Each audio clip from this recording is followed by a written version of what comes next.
Right now on News 8 at 10, getting an earful why the Rock Island community isn't letting the city manager leave his position without a few choice words.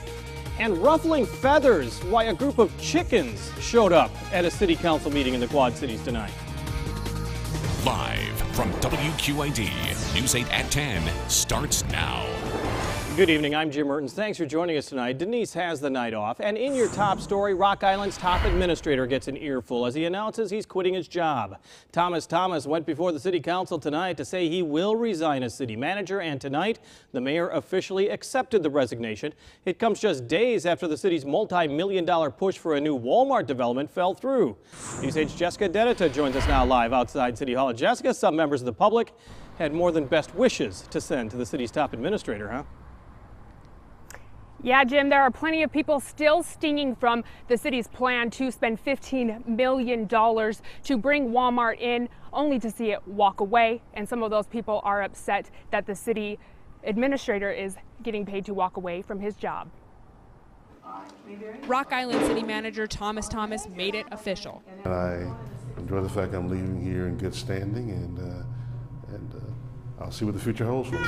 Mayor Dennis Pauly approving his resignation during Monday's city council meeting. Why is he the only one resigning? Rock Island citizens raising questions to other city council members and saying they aren't happy about Thomas's $77,000 severance package. You shouldn't even expect a severance pay.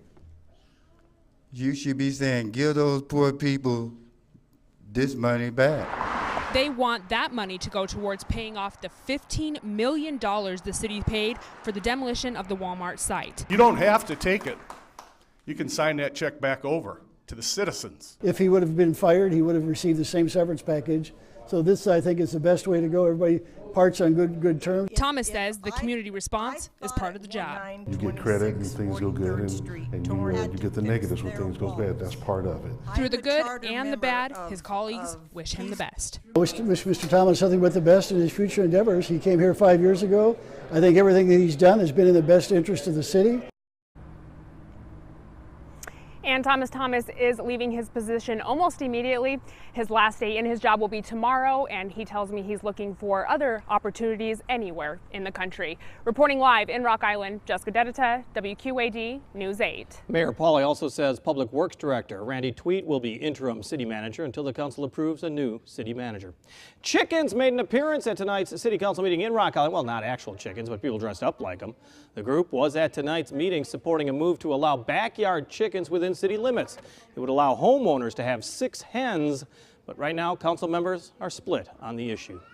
Chances for storms are winding down as we head into the overnight hours, and Storm Track 8 Chief Meteorologist James Zahara joining us now with that first look at the forecast tonight. Yeah, Jim, not much is really going on as far as anything severe. No surprise about that. We pretty much had that cap aloft that kind of put a lid on the growth of these clouds around the area, especially locally. Right now, we're just seeing a few scatter showers going on along the Wisconsin-Illinois border, maybe some claps of thunder kind of approaching the Rockford area, but really nothing more than that, so we can take off that tornado watch as far as tonight is concerned. What a warm day it was out there, upper 80s, even some lower 90s that we saw in Mount Pleasant, Muscatine, Iowa City, even as far north as around Iowa City. Got as high as 89 degrees in the Quad Cities, currently 76. South-southwest wind at 6 miles an hour. Dew point at 64, kind of an indication of how cool that number is going to get. Promising some fog, promising some more of those warm days.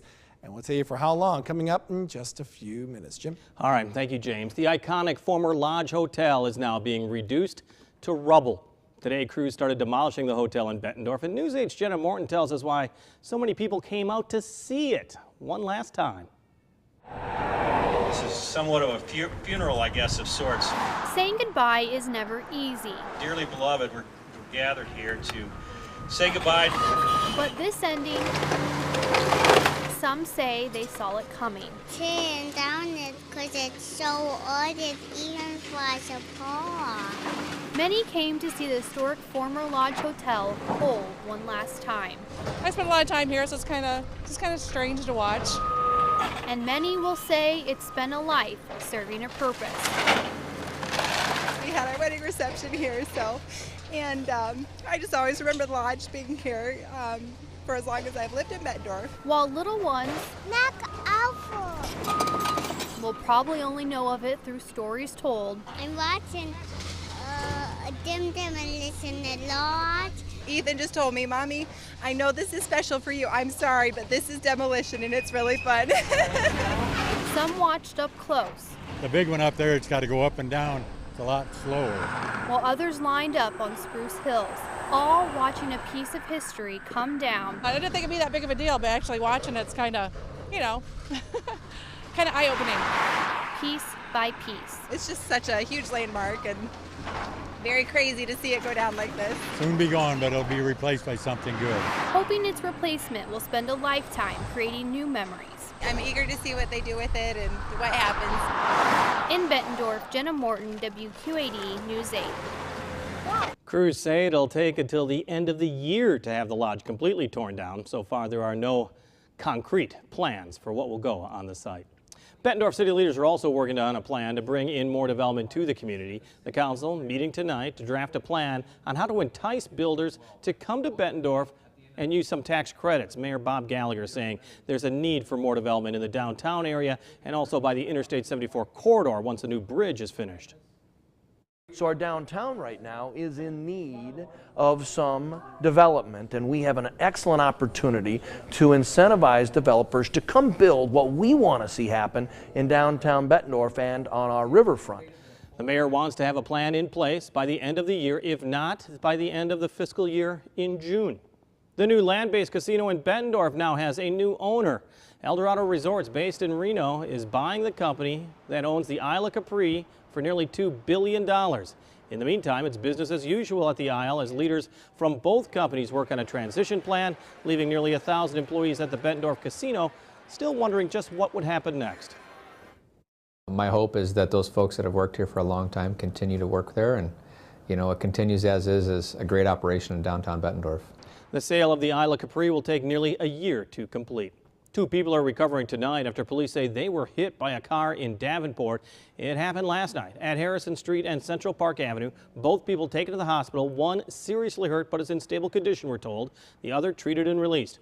The names of the victims and the driver not being released quite yet. A Cedar Rapids man says he lost his job for trying to catch a suspected thief at the sandwich shop where he worked.